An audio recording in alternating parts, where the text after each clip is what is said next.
Ayan guys, ang aming pitas sa araw na to, ang daming kamatis.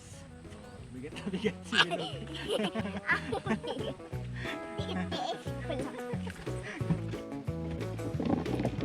Ang goal ko, ang kasoy na ito sa likuran ko, ay mapabunga ko ng kundol.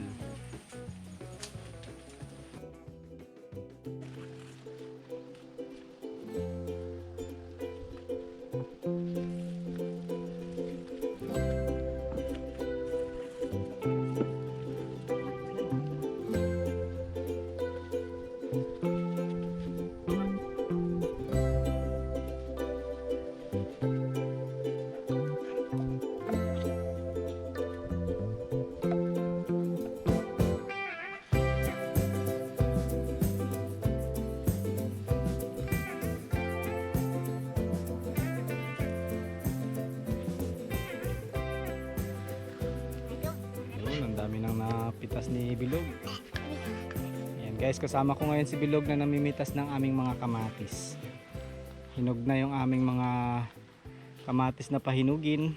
Orange na. Kaya kailangan ko ng katulong na malakas. Malakas kumain. O ito, marami dito. Ayan, pitasin mo.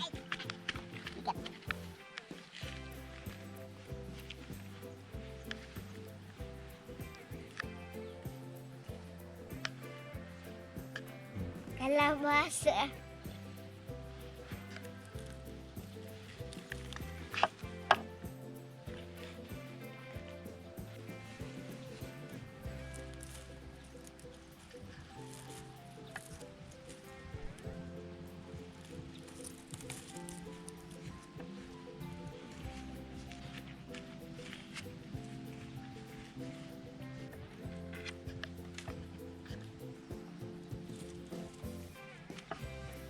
Bigat na? Kaya mo pa?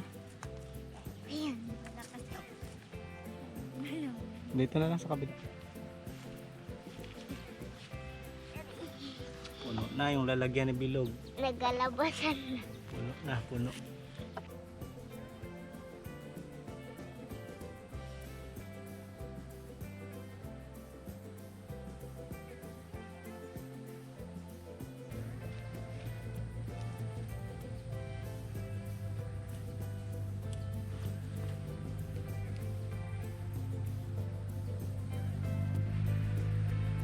Mga cute. Parang ako. Cute yan. Cute yarn. Ayaw mo pa. Ayaw. Mas cute pa nga ako sa'yo eh.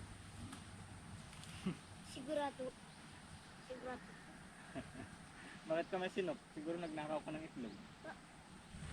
Ayan guys, ang aming pitas sa araw na to, ang daming kamatis. Bigat na bigat si Bilog. Hindi niya na kaya. Itiis ko lang. Sige, uwi na natin dun. Dami.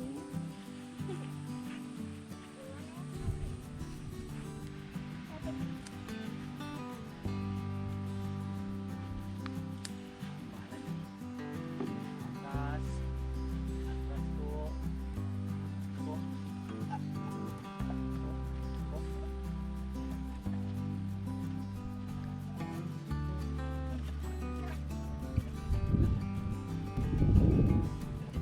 Nakapitas din kami ni Bilog ng mga okra.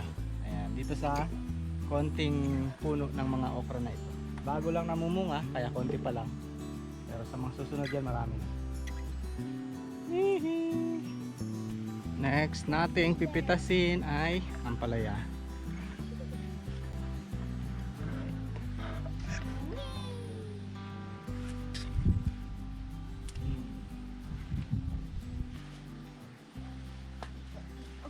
Ayan guys, ito rin yung binalutan namin no, ng pangbalot ng bunga. Malaki na yung upo. Siksik na siya sa kanyang pambalot. Sakto na yung ano. Tamang-tama lang yung size para madaling mabili. Kasi kapag ka sobrang malaki, hindi na bibili agad. Ibubaran mo na. Huwag mong punitit. Yan. Dandan lang. Aroy, hindi na maglabas. Alak ka.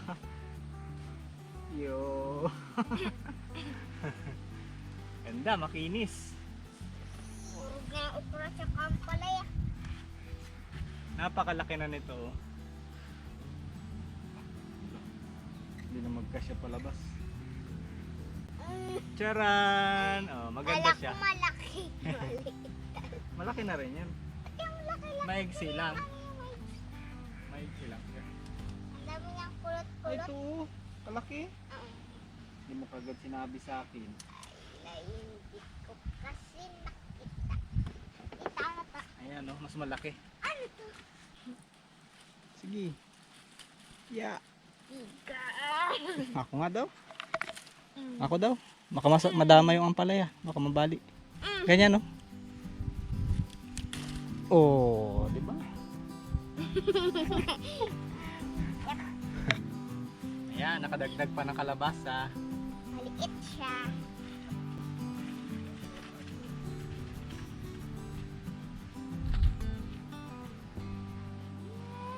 Hindi mo abot, yung abot mo lang kunin mo. Magpatangkad ka kasi. Lagi na ako natutulog. Anong tawag doon? Anong tawag doon sa lagi natutulog? Kuya? Tamad. Tawad-wad Napapagising ko, jogging agad ako eh. Aba, Si mama kasi, doon ako natutulog. tama yan, lagi ka matulog para habang bata ka lumaki.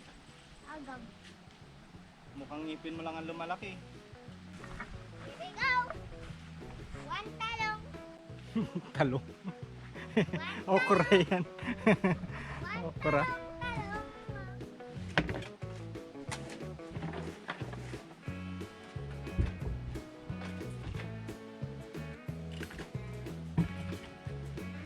At yan ang ating mga harvest of the day mga kabukids. Meron tayong upo, okra, ampalaya, sitaw, kalabasa at maraming kamatis. Pwede na naman ilagay sa ating tindahan. Puno na naman ng kamatis. Ang dami na naman panindang kamatis si Mama B. Tapos na rin. Pagkaparay niya rin. Pagod siya magpitas. Sakit na yung maglakad-lakad. Tamadan talaga to. Napagod na magpitas ng kamatis. Kadali-dali lang magpitas eh. Gaganyan lang oh. Napagod pa. Oh, Mama B, marami ka na namang ibibenta. Oo, ha? Marami na akong gulay, oh. May order akong gulay. Sitaw, Ayan. ampalaya, okra.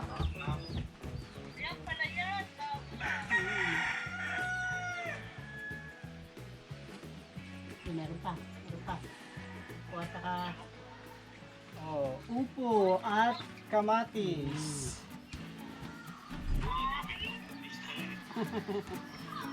Okay, ayan, marami. Ayan, dami abo. May hinog na, Hinog oh. na to.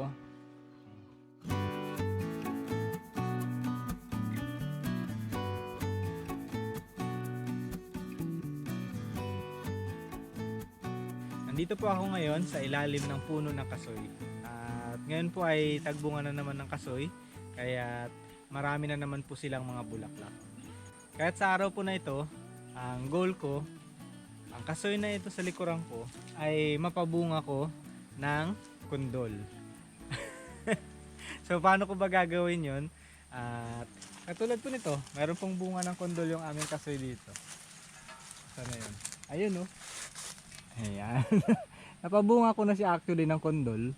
Ayan, kikita niyo po yung parang ano na yun, bilog na parang pakwan. Ayan, ang bunga ng kondol. So, bala ko, gusto ko maging madami pa siya.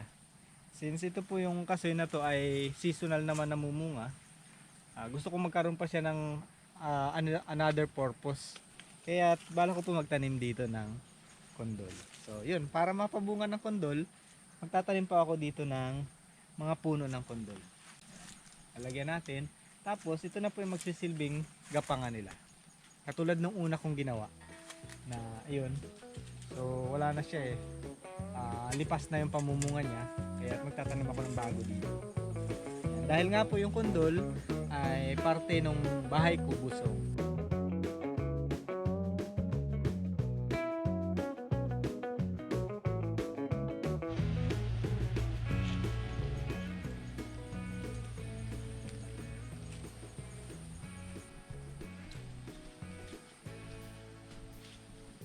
ba nandiyan ka ng bunga? Ang layo.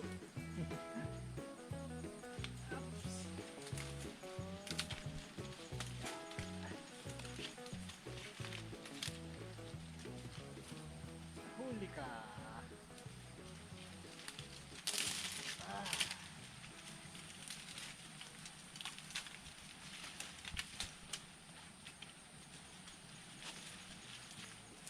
Dami langgam.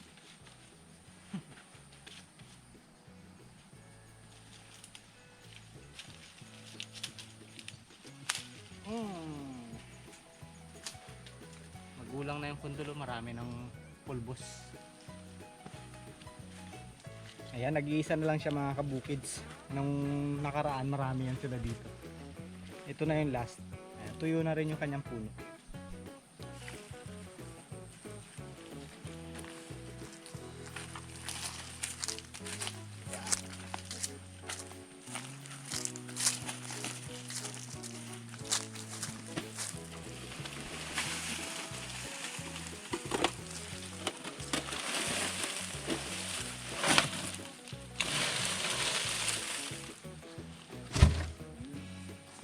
Maraming pampataba. Dahil mga kabukids, yung kondol ay medyo matagal din naman yung buhay niyan. Lalagay po kami ng mga nabubulok na materyales dito. Yan, mga pinagbalatan ng itlog, mga dahon na yan, para mabulok po sila dyan, mabulok sila dyan sa loob at magsisilbing pataba.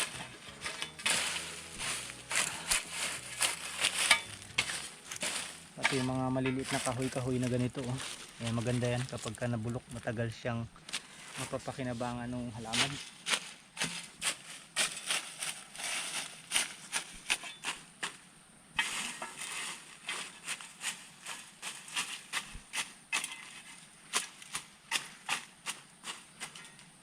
Diba? Dito po sa bilog na to, siguro makakatanim kami ng 4 o 5 na kondol. 4 lang siguro. Hindi ko sigurado. At hindi ko rin sigurado kung bilog na talaga yan. Pero bilog na yan. Bilog na kung tawagin. Okay. Ayan, lalagyan ko yan ng lupa para matamnan na.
Napuno rin ng magandang lupa. Pasadya pa pong hinakot yung mga kabukids mula doon, no? Sa lugar na yun. Kasi parang nakikita ko maganda yung lupa doon. Dito kasi sa area na to pangit na eh. Maano na siya masyado, buhangin. Yan. Tingnan natin.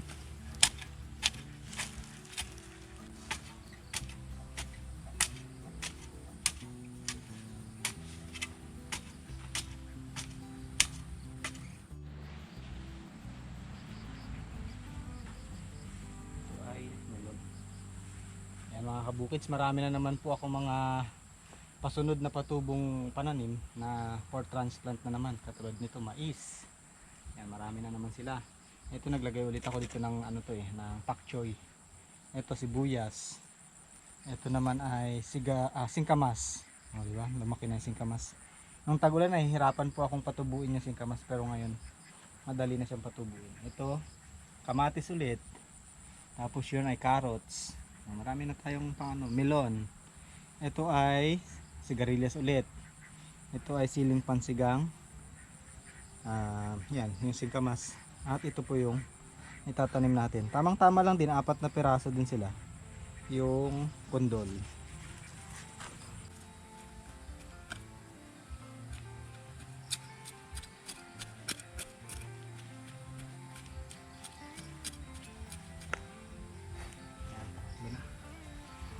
Marami nagsasabi sa akin mga kabukids na maganda magtanim dyan, maganda yung lupa nyo.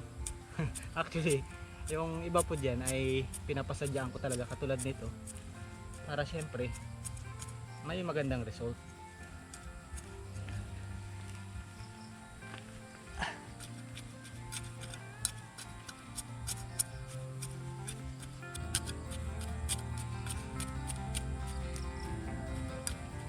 Ayos mga kabukids, nakapagtanim na po tayo ng kondol. So sana sa mga susunod na buwan, itong kasoy ay mamunga ng kondol. Update natin yan guys. Sana lang.